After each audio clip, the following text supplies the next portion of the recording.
Sir, कर्नाळासारखे तुम्ही अनेक जंगल भारतामध्ये बघितलेले आहेत, तर त्या जंगलांबद्दल आम्हाला जरा सांगा ना, कुठल्या कुठल्या प्रकारचे जंगल असतात भारतामध्ये?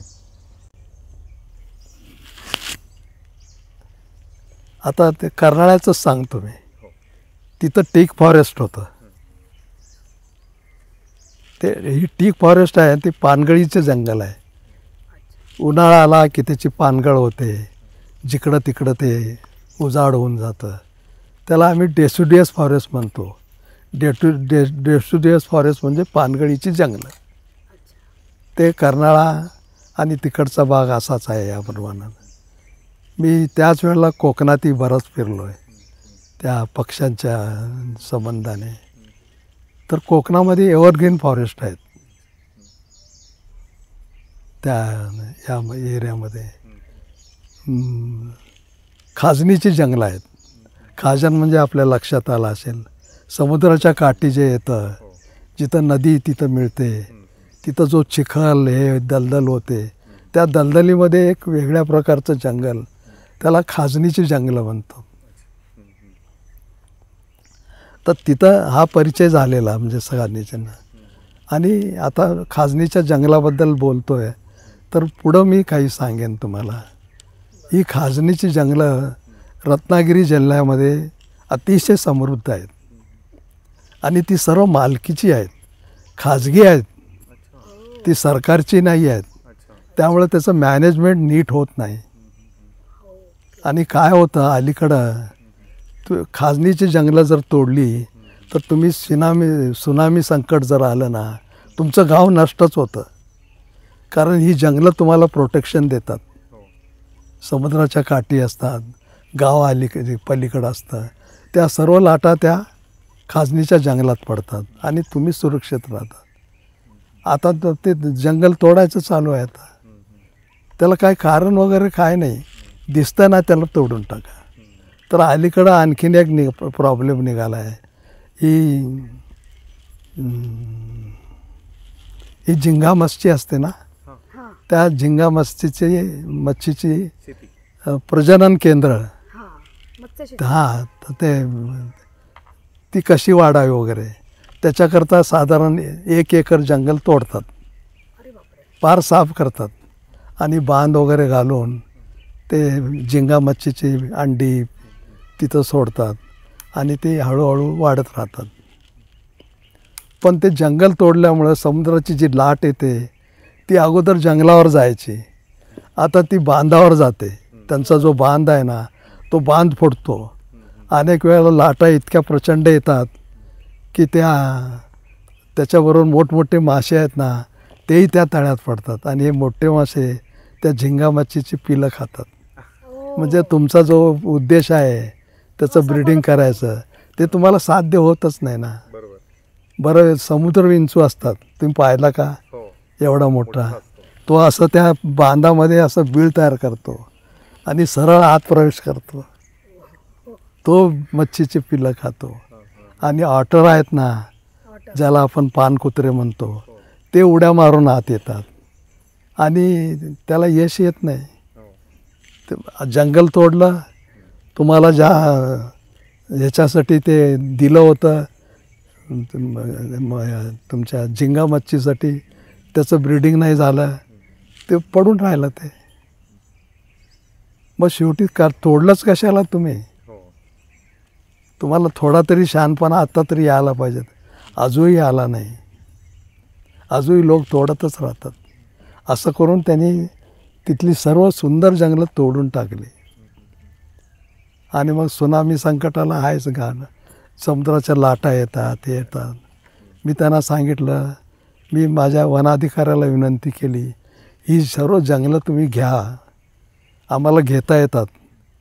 त्याला 35 सेक्शन आम्ही लावतो, आम्ही तिथं पाहतो, पंचनामा करतो, त्याची क्वालिटी काय, क्वांटिटी काय, किती झाडं आहेत, असा रिपोर्ट आम्ही सरकारकडं पाठवतो आणि सरकार 35 सेक्शनखाली ते रिझर्व करतं आणि तो ॲक्ट लागला की ते गव्हर्मेंटचं होतं आणि मग तुम्हाला काही करता येत नाही. तर हे मी त्यांना सजेस्ट करताना काही नागरिकांनी ऐकलं ते म्हणाले तुम्ही पक्ष्यावर संशोधन करायला आलेला आहात, तुम्ही काय सांगताय, ही आमची जंगलं आहेत, आम्ही तोडू नाही तर काय करू, तुम्ही असं सांगताय का, तुम्हाला गावात राहू देणार नाही आम्ही, 7 पिढी तुमच्या 7 पिढीला कोर्टात यायला लावतो आम्ही तुम्हाला, 7 पिढी तुम्ही कुठेही असला तर तुमच्या पिढीतले लोक येतील साक्षी द्यायला, आहे कबूल, मग गावाच्या बाहेर चला आणि असं काही बोलू नका, आम्ही तुमच्यापेक्षा शहाणे आहोत. आता काय सांभाळायचं, काय करायचं. तुम्ही खाजणीच्या जंगलाबद्दल उल्लेख केला, अजून पण तुम्ही आपल्या पुस्तकामध्ये 16 प्रकारच्या भारतामध्ये आढळणाऱ्या ते आहेत त्याच्यामध्ये.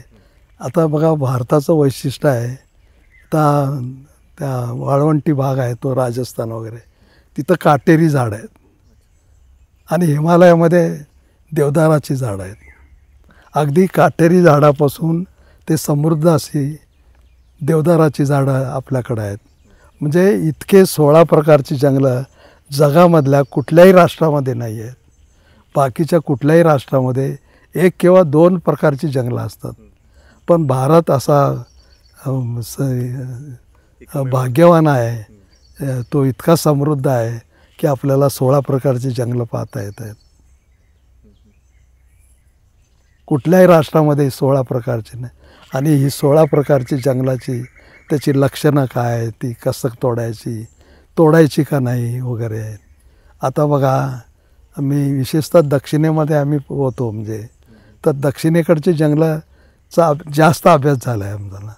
तर तिथं उटकमंड आहे, तर उटकमंडला अशा व्हॅलीज आहेत खोल, त्या खोल व्हॅलीमध्ये जंगलं आहेत, अगदी घनदाट जंगलं आहेत ते, आणि बाकीच्या ठिकाणी गवत आलेलं आहे, ते त्याला ग्रासलँड म्हणतो ना. तर ते जी सावलीची जंगलं आहेत, आता जो शोला आहे ना, तो तमिळ शब्द आहे. त्या शोला म्हणजे सावलीची जंगलं असा तो अभ्यास झाला. तर तिथं ती अतिशय सुंदर आहेत, म्हणजे ती जंगलं. तर ते ट्रेनिंगच्या पिरियडमध्ये ती पाहिली आम्ही, कुठल्या प्रकारचे असतात, काय प्रकार असतात, त्याचा अभ्यास झाला. नंतर मध्य प्रदेश म्हणजे जो राजस्थान वगैरे, तिथं वाळवंटात फिरून ती प्रॉसॉपिसची सर्व बाबूळ वगैरे ती जंगलंही पाहिली. हिमालयामध्ये देवदार आहे, साल वृक्षाची जंगलं आहेत, ती सर्व लागली. आमचे शिक्षक त्याचं वर्णन करायचे, त्याची लक्षणं सांगायची, कसं त्याचं कुठली झाडं असतात ते आम्ही टिपायची. मग त्याच्या संबंधित जर कारखाने असतील तर लाकूड तिथं जात असेल, कुठं पेपर मिल असेल तर पेपर मिलला आम्ही व्हिजिट करायचं, की लाकूड कसं वापरतात, बांबू कसं वापरतात. असं आमचं ट्रेनिंग 2 वर्ष आम्ही करत होतो. आणि सर्व असं ओरिएंटेड होतं, म्हणजे मनी ओरिएंटेड. ते तुम्हाला काहीतरी त्यातून मिळालं पाहिजे. हां. सर, तुम्हाला कधी समुद्री जीवांवर संशोधन करायचा योग आलाय का? नाही, त्या काळानंतर मी मत्स्यकोशासाठी कोकणात होतो, जवळजवळ 4-5 वर्ष होतो. आणि आपला जवळजवळ जो काठ आहे तो जवळजवळ समुद्रकिनारा 800 किलोमीटरचा आहे आणि समृद्ध आहे. तर आपल्याला जे मत्स्यकोश माझा लिहित होतो आणि प्राणी जगत, मासे आणि प्राणी, तर माशाबद्दल गावात प्रश्न विचारला गेला त्याला. ते 10 किंवा 12 त्यांना माहीत होतं, कारण ते त्यांच्या खाण्यात येत असत. बाकीचे ते जवळजवळ मी पुस्तकं पाहिली, गॅजेटियर पाहिलं, त्यात 450 प्रकारचे मासे आहेत समुद्रातली. असं होतं, म्हणजे बा ही कुठं गेली ते मालूम नाही म्हणाले आम्हाला. गावात राहून मिळणार नाही ना, ते गावात लोक किती आपल्याला मदत करणार. ते म्हणाले आम्ही 10 प्रकारचे मासे खातो, ती नावं तुम्हाला सांगितलीत, आता या गावातून तुम्ही तुमचा मुक्काम हलवा आता, कारण लोकांना तुम्ही काय काय सांगत असता. मग मी कोळीवाड्यात गेलो राहायला, कारण त्यांची रोज बोटी जहाजं जातात. ते मोठ्या मुश्किलाने तिने राहायला जागा दिली आणि त्यांच्या सकाळी बोटीतून जायचं, त्यांनी मासा पकडला, ते जाळी टाकली की ते सर्व पटापट करायचं, फोटोग्राफ घ्यायचा आणि नोंद करून ठेवायचं. ते असं चालत. ते मुख्य म्हणजे त्याची नावं त्यांना माहिती होती, ती नावं सांगायची. बरंच नावं त्यांना सांगते यायची नाही. तर ते काय करायचे, कोळी दिवसभर ते टोपलीमध्ये मासे पकडायचे, ते बुट्ट्या भरून जायचे ते, आणि संध्याकाळी ती यायची. ती मी त्यावेळेला हर्नेला होतो. हर्नेला मोठा बाजार भरतो मासळीचा, जवळजवळ 1-2 कोटी रुपयाचं ट्रान्झॅक्शन होतं. तर ते बोटीची वाट त्यांच्या बायका बघत असतात की हा कधी येईल, आणि मग सर्व बुट्ट्या मग तो त्या बायकोच्या ताब्यात. त्या मग त्याचं वर्गीकरण करायच्या, हे करायच्या, आणि मग त्याचा लिलाव करून विकायचं आणि पैसे घेऊन तोपर्यंत हा दारू पिऊन कुठंतरी पडलेला असायचं. असं ते एकूण होतं. तर यात मला एक आवडलं की त्या कोळी लोकांना माशांची नावं माहीत नाही. ते म्हणतात आमच्या बायकोला विचारा.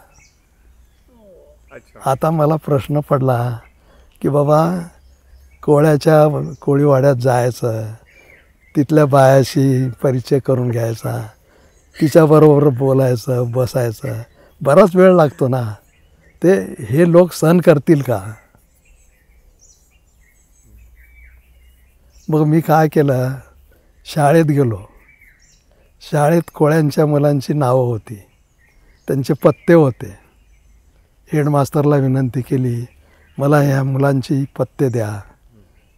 मग त्या मुलांना बोलवलं, ओळख करून घेतली, त्यांना मिठाई खाऊ घातली, आणि एक विनंती केली, तू तुझ्या आईकडं मला घेऊन जायचं आणि तिला सांगायचं की साहेबाला माशाची नावं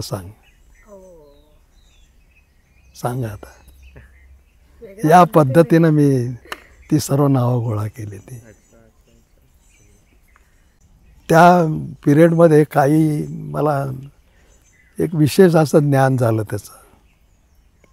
हे शंख आणि शिंपला असतात ना, तो शंख पहिल्यांदा नर असतो, नंतर काही वर्षांनी तो मादी होतो, नंतर काही वर्षांनी तो अर्धनारी नटेश्वर होतो, आणि एंड्स द लाईफ. हे जीवनातलं जे हे आहे तिन्ही तो अनुभवतो ना. तसं आपल्याला येतं का? आपण पुरुष म्हणून जन्माला, पुरुष म्हणूनच मरणार. तर ते मला माहीत झालं. ते त्याच्याबद्दल वाचलं पण, हे केलं. पुन्हा ते आणखीन पुष्कळ सांगत असत. कधी कधी आम्हाला परत यायला संध्याकाळ होते, अंधार पडायचा. तर एकदम एखाद्या एकरमध्ये ते एक कीटक असे, समुद्र कीटक, त्याचा उजेड पडायचा काजव्यासारखा, आणि तेवढा 1 एकर जमिनीमध्ये इतका लाईट लागायचा, कारण हजारो किडे असायचे, त्याचा तेवढा प्रकाश तो इतका पडायचा. ते कोळी लोक म्हणत, आता आपल्याला मासा मिळणार नाही, कारण हे किडे आलेले आहेत, त्यांचा प्रकाशामुळे ते मासे वर येत नाहीत. ते हेही पाहिलं मी तिथं. आणि ज्यावेळेला झिंगा मच्छीचं स्थलांतर चालतं आहे, तर प्रचंड आवाज करतात. तुम्ही ते सहन नाही करू शकणार. ते तुम्ही नवीन असला तर म्हणाला कुठल्या भूताचा आवाज येतो की काय. तर तिथला आवाज, तिथलं सौंदर्य त्या कोळी लोकांकडून जाणून घेतलं मी. हे सर्व हे करून घेतलं. आणि त्यांना बरं भोजनाचा प्रश्न यायचा ना तो. बरं मी शाकाहारी, ते मासळी शिजवायचे, भात मासे खायचे. मला प्रश्न पडायचा ना, तर मी तांदूळ बरोबर असायचा, मी भात तयार करायचा आणि क्रीम बरोबर खायचा. ते म्हणायचे, हे जगतोस कसं म्हणाले तू, मासा खात नाही म्हणतो, हे नाही खात म्हणतो. नाही मग आहे ना तुमच्याबरोबर, मी जिवंत आहे ना तुमच्याबरोबर. मग त्यांनी स्वीकारलं की हे असं स्वभाव आहे ते, तो शाकाहारी असू द्या म्हणलं. तर असे आणखीन एक अनुभव सांगितला की माशाचा जो कळप आहे तो नर लीड करतो. जर तो मेला काही कारणाने मग आधी त्याची जागा होते आणि ती सेक्स बदलते. कसं होत असेल हे सर्व, अद्भुत आहे. याचं मला कौतुक वाटायचं. आणि सर्व माशांची नावं मिळाली मला. आणि ती तीच होती. मी आमच्या हिंदू कोळ्याकडून मिळवली तर तीच होती नावं. मुसलमान कोळ्यांची गाव आहेत तिथं, ते सर्व मुसलमान वस्तीच आहे. ती 30 नावं सांगायची. मग मी पोर्तुगीज लोकांची गावं आहेत तिथं, त्यांनी 30 नावं सांगितली. मग मी म्हणलं ही मूळ पोर्तुगीज भाषेतून आलेली आहेत आणि ती सर्व इकडं मुसलमानाकडे गेली, हिंदूकडे गेलेली आहेत. मग मी गोव्याकडे गेलो, तिथं 1 वर्षभर राहिलो मी. मग तिथं त्यांची ओळखी पाळखी झाल्या ते,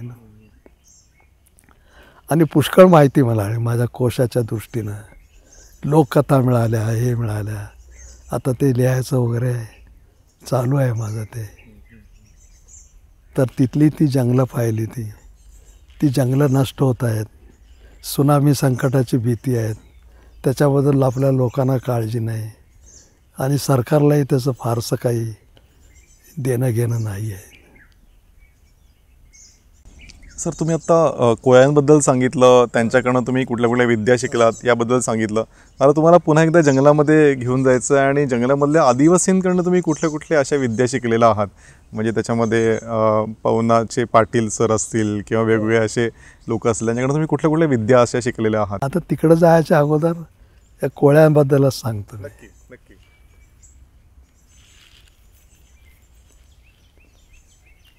त्यांना मासळीबद्दल विलक्षण ज्ञान होतं त्या लोकांना.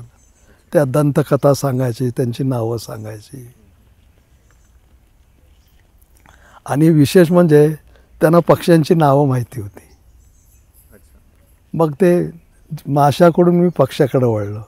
आता म्हटलं आपण येऊया आलेलेच आहे, पक्षीकोशाचं काम चालूच आहे, तर आपण या लोकांशी संपर्क साधून पक्ष्याबद्दल लिहिणार. म्हणून मी ठरवलं ते. पण त्या कोकणात कसं आहे, तुमच्या ओळखी पाळखी झाल्याशिवाय ना तुम्हाला ते जवळ येऊ देत नाहीत, पक्के आहेत अगदी. मग आता कसं करायचं, ते पनवेलला असताना भातखंडे शास्त्रीकडं मी संस्कृत शिकायला जायचा. आणि ते मूळचे ते गोरेगावचे, महाडजवळचे. तर त्यांना शिकताना हे करताना त्यांना एक दिवशी विनंती केली. सर म्हणाले, तुमच्या सर्व श्रीवर्धनला तिकडच्या सर्व बाजूला तुमच्या ओळखी वगैरे आहेत, तर तुम्ही माझ्याबरोबर याल का पक्ष्यांची नावं करायला. हो येईन, पण तुमचं राहणं साहेबी आहे, तर तुम्ही राहाल का कोकणामध्ये. तिथं जमिनीवर झोपावं लागेल, खायला काय वेळेवर मिळेलच असं नाही आहे. तुम्ही शाकाहारी आहे, मी शाकाहारी आहे, आपल्याला मिळेल असं नाही आहे, अनेक वेळेला उपाशी राहावं लागेल. नाही मी सर्वाची तयारी आहे सर, या चल माझ्या. मग ते आले. ते दिव्यागरला त्यांची बहीण होती, तर दिव्यागरला आम्ही तिथं थांबलो आणि दिव्यागर सेंटर धरून आम्ही कोळ्यांच्या वस्तीत फिरायचं. आणि माझ्याकडं पक्ष्याच्या चित्राचा संग्रह होता, तर ते कोळ्यांना मी एक एक चित्र दाखवायचं होतं. तर मला गल पक्ष्याचं नाव मिळत नसे. हे अमेरिका, आफ्रिका या भागातून स्थलांतर करून इकडे हिवाळ्यात येतात, तर ते सामान्य लोकांना माहीत नाही ते नाव. पण एका कोळ्याला माहीत होतं. ते याला केगो म्हणतात सर. आणि हे कविता वाचून मला, सीतेला जो वनवास झाला तो कैकईमुळे झाला.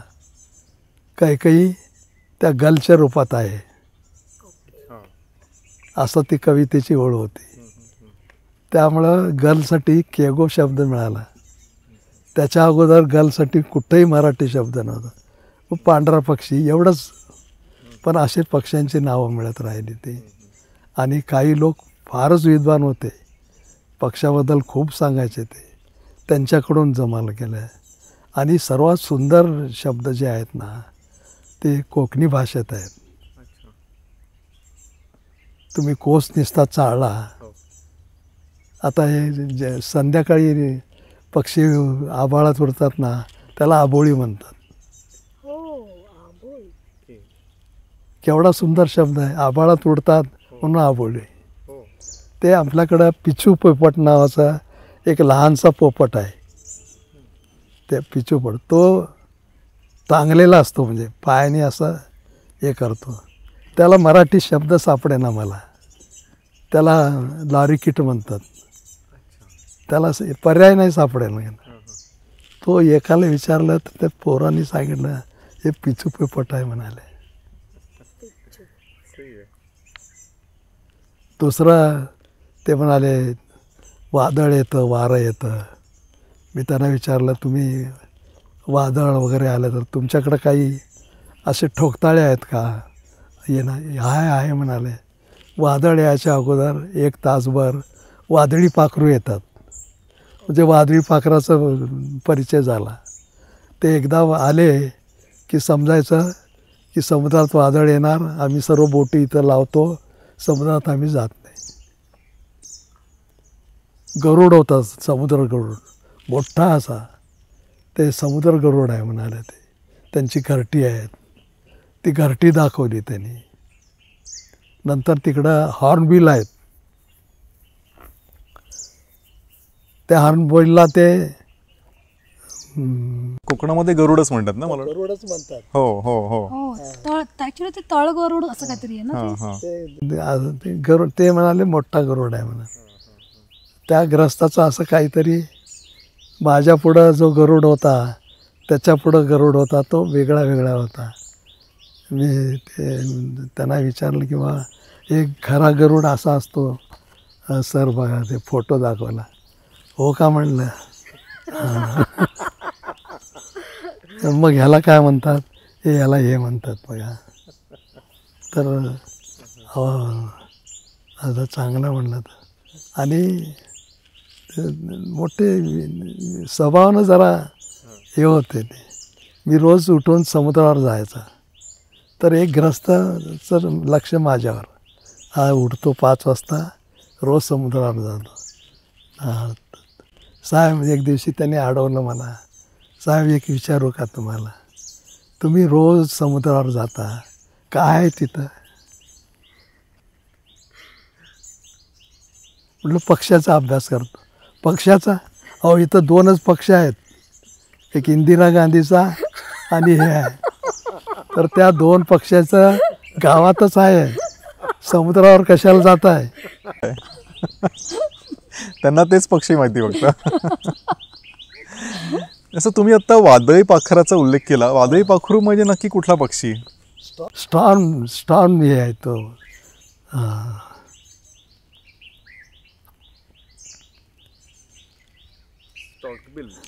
नाही स्टॉर्मच्या सुरुवातीला तेच आहे स्टॉर्म. नाही तो नाही आहे. वादळाशी संबंध असलेलं नावच त्याला आहे. सर आपल्या मुलाखतीमध्ये जर माधवराव पाटलांचा उल्लेख केला नाही तर मुलाखत अपूर्ण राहून जाईल. तर मग तुम्ही माधवराव पाटलांकडनं काय कुठल्या विद्या शिकलात त्यांची जरा आठवण सांगा ना. तर ते मग माझी बदली विदर्भात झाली. मी विदर्भात गेलो.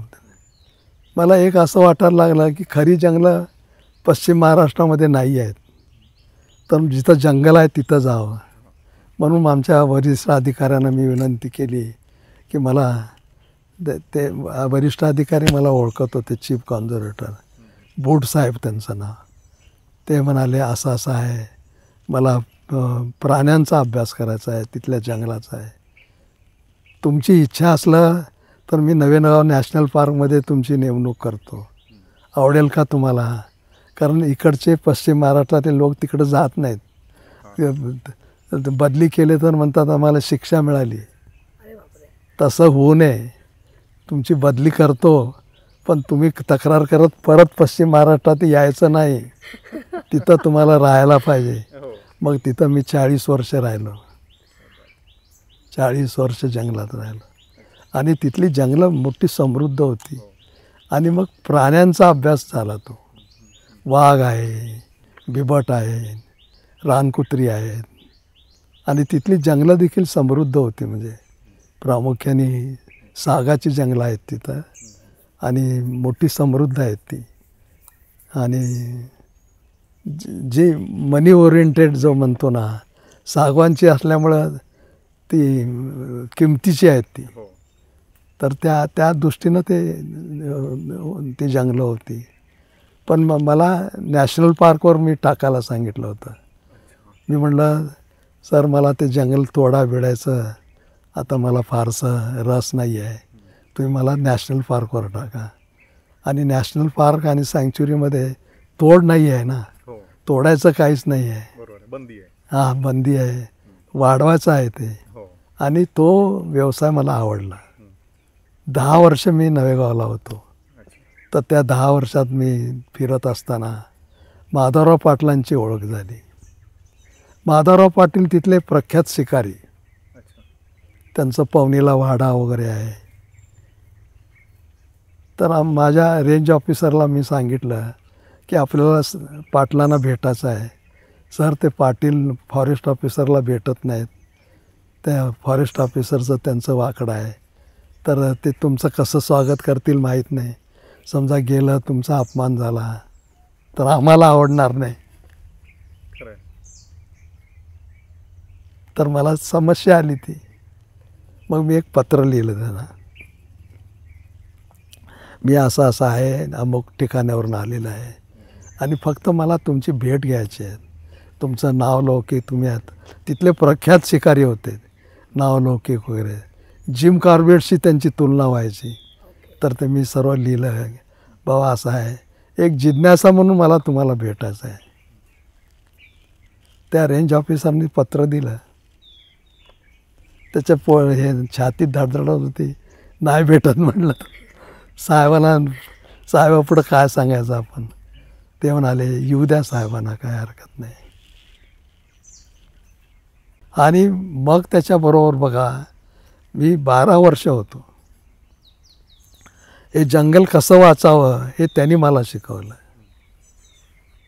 जंगलामध्ये काय पाहावं, तुम्ही असं जात आहे, वाघाची पावलं दिसतात, अस्वलाने त्या उदयकरता खड्डे केलेले असतात, दुसरी डुकराचा कळप जातो. ह्या ज्या पाऊलखुणा आहेत त्या पाऊलखुणा कशा झाल्या, ते पाऊलखुणा कोण तयार करतं वगैरे, हे मला शिकवायला लागले. ते ज्याला आम्ही अरण्यविद्या म्हणतो, ती अरण्यविद्या मी 12 वर्ष त्यांच्या सहवासात राहून शिकलो आहे. आणि त्याचे 7 साथीदार होते, म्हणजे त्याचे मित्र. आणि हे गौंड होते, हे सारे आदिवासी होते. ते पाटलांच्या सहवासात राहून ते निष्णात, म्हणजे अगदी तज्ज्ञ झालेली होती सर्व मंडळी. ते लोक होते. त्यांच्याबरोबर ते 7 लोक, पाटील 8वे. शक्यतो मी ह्या लोकांबरोबर फिरायचा, कारण ह्या लोकांनाही खूप माहिती होती, सांबराची माहिती होती. आणि विशेष म्हणजे त्यांना आणखीन एक माहिती होती की हे सांबर जे आहेत, जी पुस्तकात नाही लिहिलं त्याच्याबद्दल, यांचे सांबर एखाद्या पाडावर अशी 1-2 एकर जागा निवडतात. झाडा झुडूप नाही आहेत, झुडूप वगैरे असलेली तोडून वगैरे स्वच्छ प्लेग्राऊंड असताना तसं ते करतात. आणि रात्री नर सांबर, मादी सांबर, त्यांची पिलं हे खेळतात तिथं. त्याला खोरण म्हणतात. ते खोरण काय ते त्यांनी दाखवलं. पाटीली बरोबर होते, याला खोरण म्हणतात. आणि हे त्यांचं तो सांबर काय होतं, साधारण हिवाळ्यामध्ये त्यांना चरबी येते सर्व अंगभर आणि अशी उष्णता वाढते त्यांची. तर ते नदीच्या किनारी किंवा ओढ्याच्या किनारी असं चिखल तयार करून त्यात लोळतं ते टेम्परेचर कमी व्हावं म्हणून. त्याला लोटण म्हणतात, सांबराची लोटण. ही लोटण फक्त सांबरच नाही करत, डुकरंही करतात. मग डुकराची लोटण कसं, सांबराची कशी असते हे ओळखायला शिकवलं. आणि सांबार कसा आपला क्षेत्र कसं सांभाळतो, तर तो प्रत्येक असं त्याची जी सीमा आहे ना, चतुःसीमा, तो त्या उभा राहतो 2 पायावर आणि जेवढं तो पुढचा पाय जाईल ना ते घासतो तिथं. त्याच्या पावलामध्ये ऑइल ग्लँड्स असतात, त्या ऑइल ग्लँड तिथं तेलाने घासतो आणि अशी चारी बाजूला तो खुणा करतो. तर हे माझं राज्य आहे, या राज्यात दुसरा साम्राज्ञी यायला नाही पाहिजे. आला तर त्यांच्या फाईट्स होतात, डेथ अँड लाईफ अशा फाईट्स असतात. त्यामुळं कुठलंही ते वास आला, या खुणा दिसला तर दुसरा नरसांबर तिथं नाही येणार. आणि वाघाचंही तसंच आहे, तो आपल्या चतुःसीमा वाकून घेतो. या चतुःसीमेबद्दल मला माहिती नव्हतं. मग वाघ कसाच आहे, तो म्हणतो ते झाडाचे जे आहेत तिथं ते नखाने असं हे करतो त्या झाडाला, त्या खुणा असतात ते खुणा तसं करतोच, पण तो ते चारी बाजूला ते खुणा करतो की ती त्याची एरिया झाली आणि लघवी करतो तिथं, त्यामुळं वास येतो. तर दुसरा नर जो आहे तो इथं या जंगलात यायला जायचा अगोदर ही कोणाचं क्षेत्र आहे का काय याचा विचार करून तो आत येईल. या क्षेत्रात जर दुसरा वाघ आला तर मग there is death and fight त्यांची होते. ती मुकाट्याने निघून गेलं तर ठीक आहे, जर तो स्पर्धा करत असला, तिथंच राहायचा प्रयत्न करत असला तर त्याला हुसकावून देईल तो. अशा वाघाच्या एका जोडीला 50 स्क्वेअर किलोमीटर जागा लागते एरिया. त्या 50 स्क्वेअर किलोमीटरमध्ये पियाच्या पाण्याची सोय असते. त्या 50 स्क्वेअर किलोमीटर त्याला जे हरणाची पिलं लागतात, हरिण लागतात, ती शिकारी त्याला मिळते आणि सेल्फ सफिशियंट असतात, ते कोणाच्या वाटेला जात नाहीत. मग नंतर काय झालं, टायगर शो चालू झाला. बांधव नाही, सर्व भारतात टायगर शो चालू झाला. ते टायगरला बोलायचं कसं, तो पहाडावर राहतो, पहाडातून लोक जाणार कुठं, तर ते डिपार्टमेंटनी त्यांना खाली बोलवलं, गोल रस्ता केला, बोरवेल घेतले, हौद बांधले मोठमोठे. आता ते कुठं जातात बघू, त्यांच्या वॉटर होल बुजवले, त्यांच्या पाण्याचे सोर्सेस बुजवले. आता कसं येत नाही बघू. अहो ते यायचे 8-8 वाघ एकाच वेळेला यायचे पाणी प्यायला, दुसरीकडं पाणीच नाही ना. मग मी म्हटलं बा हा टायगर शो मी नाही चालू देणार म्हणून. कारण त्यांच्यामधून त्यांचा संघर्ष होत असेल ना, मला वाटतं भांडणं व्हायची, एकमेकाला जखमी करायचे. आणि ह्या टायगर शो विरुद्ध मी होतो. मला ज्याला किर्लोस्करचा पुरस्कार मिळाला त्यात मला 2 शब्द बोलावे लागतात. मी हेच बोललो की हे चालू आहे टायगर शोचा, हा तमाशा बंद झाला पाहिजे. सर, तुम्ही जंगलांबद्दल, वाघांबद्दल माहिती सांगत आहात, तर एक मला विचाराचा मोह आवरत नाही की तुम्हाला जंगलामध्ये असा कुठला अद्भुत अनुभव आला आहे का? म्हणजे भूतकेतांवर कदाचित तुमचा पण विश्वास नसेल, पण असा अद्भुत ज्याला सायंटिफिक रिझन नाही आहे किंवा कसं होतं ते आपल्याला कल्पनेपलीकडचं आहे, असा कुठला अनुभव तुम्हाला आला आहे का जंगलामध्ये? नाही, यांचा जॉफ्री हडसन नावाचे अमेरिकन लेखक आहेत, त्याचं किंगडम ऑफ गॉड म्हणून एक पुस्तक आहे. तुमच्या वाचनात आहे का? ऐकलं. त्यात त्यांचं म्हणणं असं आहे की प्रत्येक झाडाला त्याची देवता असते आणि ती त्या झाडात असते. ती आता एकदा देवता मान्य केल्यावर मग ते हे व्हायला पाहिजे ना. तर त्यांच्या त्या ह्याच्याप्रमाणे मी शोध घ्यायचा प्रयत्न केला. त्यात सर्व वर्णनं वगैरे आहेत त्या देवतांची वगैरे. विशेषतः जंगलामध्ये जायंट ट्रीज असतात बघा, प्रचंड एवढे बुंद्याचे असतात, वाढलेले असतात. आणि त्या झाडाचं वैशिष्ट्य असं की ते इतकं वाढलेलं असतं, सर्व पक्षी प्राणी वगैरे त्याच्या आश्रयाला येतात. आणि माणूस जसा जसा म्हातारा होतो ना तसा कुरूप होतो, पण झाड कुरूप होत नाही. तो जसा वाढेल ना तो सुंदर होत होतो. तर अशा सुंदर झाडाच्या ह्याच्यामध्ये या देवता राहतात. आणि आपल्या ऋषीमुनींनी या देवतांना प्रसन्न करून घेतलं आणि त्या झाडाची प्रार्थना केली की तुमचे गुणधर्म आम्हाला सांगा. हा झाड आहे, त्याच्या पानाचा औषधी उपयोग काय होतो, खोडाचा औषधी, फळं कसे औषधाला होतात. आणि चरक सुरसूस ह्या संहिता ज्या लिहिल्या गेल्या आहेत त्या या पद्धतीनं गेलेल्या आहेत. ती चरक म्हणजे चरक ऋषी असे किती वर्ष जगले, 100 वर्ष होतं त्यांचं. त्याच्यानंतर त्यांची शिष्य परंपरा चरकच स्वतःला म्हणायचे, चरकच. आणि ती संहिता चरक संहिता. कोणी शिष्याने आपलं नाव नाही दिलं, गुरुच्याच नावाने ह्या संहिता प्रसिद्ध आहेत.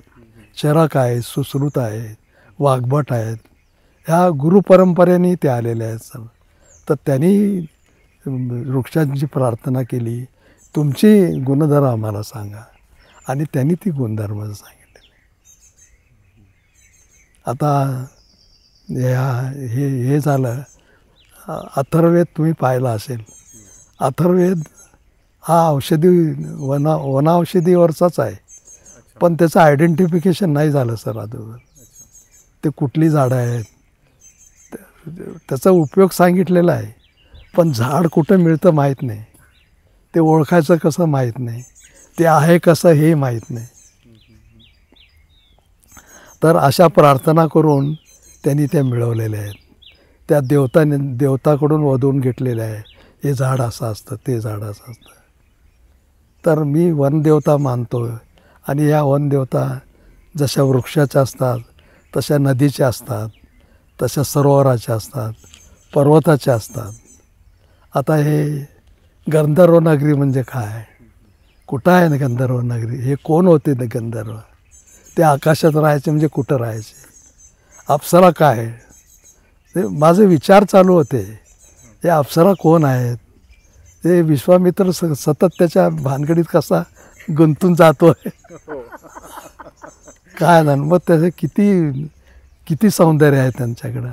या किन्नरी कोण आहेत, त्या सरोवरात गातात कसं, ऐकलं का कोणी गाणं त्यांचं, हा मी विचार करायला लागलो. आणि हा सर्व विचार त्या जॉफ्री हडसननी केलेला आहे तो.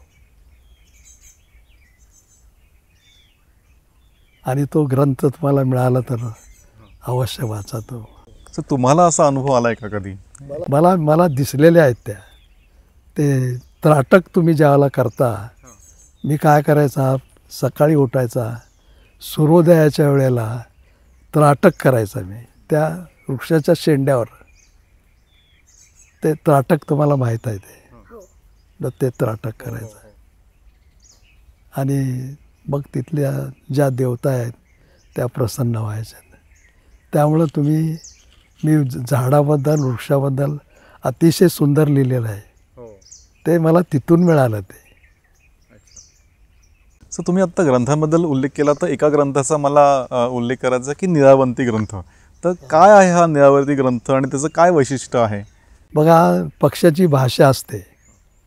ही पक्ष्याची जी भाषा आहे ना, ती महाभारतात वर्णन आहे. त्यांचे जे आश्रम होते शिक्षणाचे, त्या विद्यार्थ्यांना त्यावेळेला भाषा शिकवल्या जात.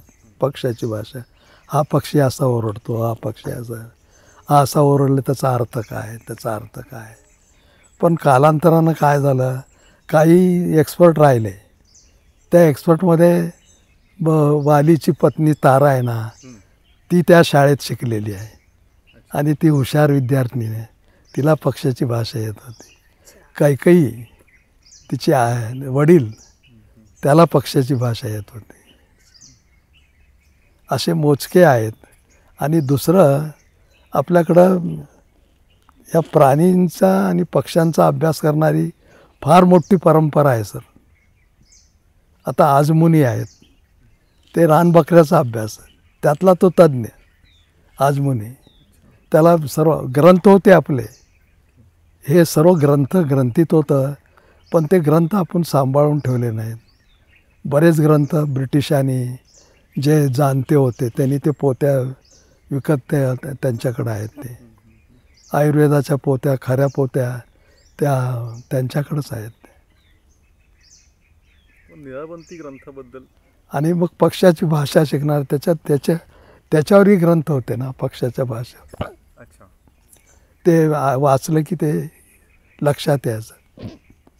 त्यातला मुख्य मुद्दा काय होता, हे पिंगळा आणि पिंगळी हे दोन जोडी बोलतात. ते काय बोलतात ते तुम्हाला कळायला पाहिजे. जो पिंगळा आहे ना, तो नुसतं कथन करतो. असं बघ, एक नदी आहे, त्या नदीला एक प्रेत एका झुडपाला चिटकलेला आहे, अडकून पडलेला आहे, आणि त्याच्या हिमनीमध्ये 2 मानकं आहेत. हे तो तिला सांगतो. आणि माझ्या कथेतली एक नायिका आहे ना, तिला ती भाषा कळते. ती रात्री तशीच उडते आणि नदीकाठी जाते.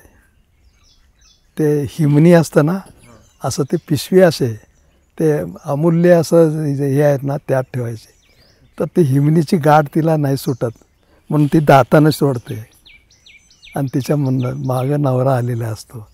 त्याला आश्चर्य वाटतं, ही बायको माझी परवानगी न घेताच उठून त्या नदी किनारी गेली, तिथं काय करते वगैरे. तिच्या मागं हा गेला आणि ते पाहिलं त्यांनी.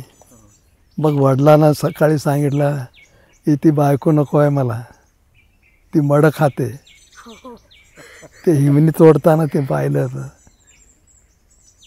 ते वडील म्हणाले, अरे असं कसं, ती एवढी सुंदर मुलगी आहे, मोठ्या घराण्यातली आहे, असं शक्य नाही बाळा, असं नाही. नाही मला ती नकोच म्हणाले, तिला तू माहेरी पाठवून द्या. मग ती माहेरी त्याला घेऊन जात असताना वाटेत एक भोजन करण्याकरता, नारी करण्याकरता थांबतात. ती थांबते ती, आणि तिला पक्षाची भाषा येते. तर तिथला पिंगळा बोलत असतो की या ह्याच्यामध्ये 7 रांजण धन आहे. तिला समजलं, ते काय बोलतं समजलं. मग ती स्वतःशीच म्हणते, 2 मानकं मी काढली ती तिथून नदीतून, तर नवऱ्याने मला सोडून दिलं. आता 7 रांजण घेऊन मी काय करू, असं ती स्वतःची बोलत असते. तो सासरा ऐकत होता. अरे बाई, सुनबाई तू असं काय बोलते. मग ती सर्व कथा सांगते. ते मानकं कसं मिळाली, हे मिळाले, आणि आता 7 रांजण घेऊन मी काय करू.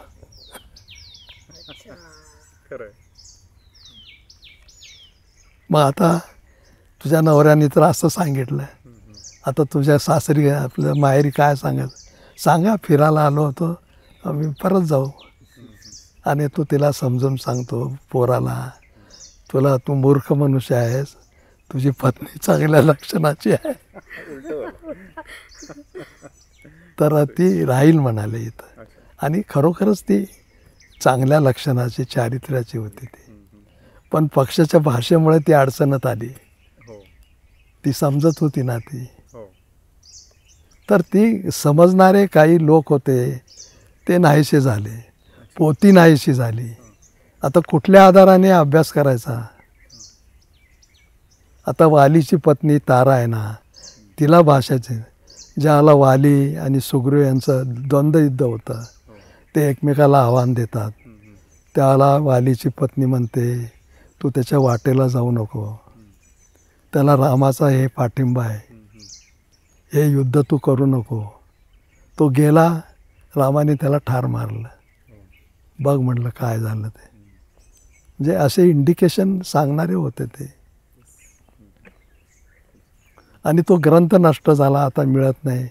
दुर्गाबाईंनी 10 वर्ष त्याचा शोध घेतला, तिलाही नाही मिळालं. मी अनेक खेड्यातून फिरलो आहे, इकडं फिरलो आहे, तिथंही केलं आहे ते. पण त्याच्याबरोबर एक शाप बी आहे त्याच्याबरोबर. ज्याला निळावंती येते ना, त्याचा निर्वंश होतो.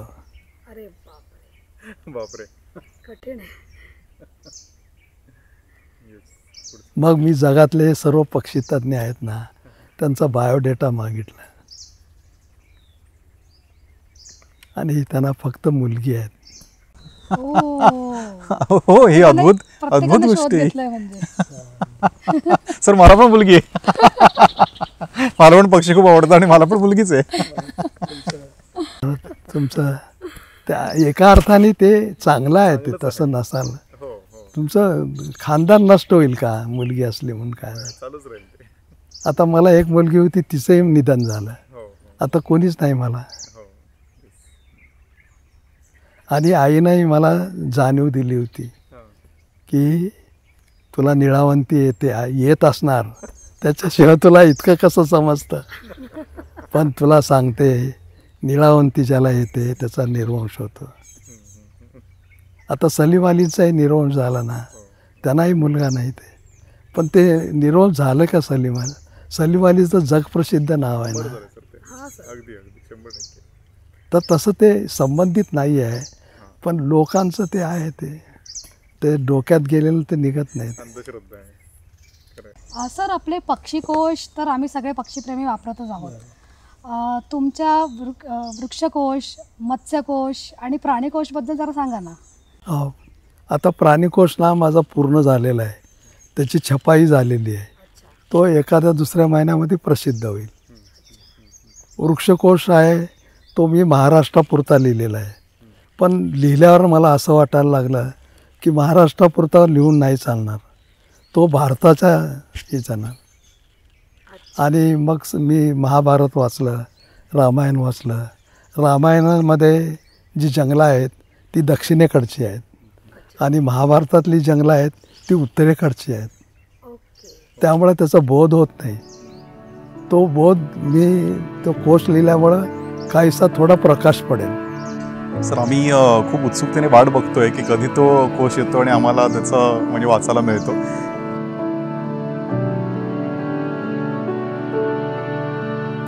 सर, नवेगाव बांध की नागझिरा? नवेगाव बांध. सर, तुमचा आवडता लेखक कुठला आहे? माझा आवडता लेखक बघा जपानी आहे. काल्पनिक प्रश्न आहे की समजा पुढचा जन्म तुम्हाला पक्षाचा मिळाला तर तुम्हाला कुठला पक्षी व्हायला आवडेल? मला मोर पक्षी व्हायला